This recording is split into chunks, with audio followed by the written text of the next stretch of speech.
তুই জানিস না আমি কেন করে? তুই বুঝতে পারছিস না আমি কেন সবকিছু ছেড়ে এখানে?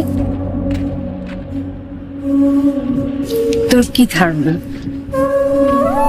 আর তোকে পছন্দ করি না? তোর কোনো কিছু আমার ভালো লাগে না? ভুল। তোর সবকিছু আমার ভালো লাগে। তোকে আমি অনেক পছন্দ করি।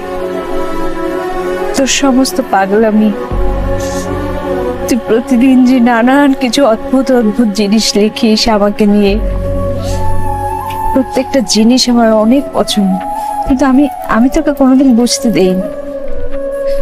রাফসান, তোর আর আমার সম্পর্কটাকে এই সমাজ কখনো মেনে নেবে না। আমাদের সম্পর্কটা হচ্ছে রেল লাইনের মতো। সময় তোরা সারাটা জীবন আমরা একসাথে চলতে পারবো, পাশাপাশি থাকতে পারবো, কিন্তু কখনো এক হতে পারবো না। সম্ভব না।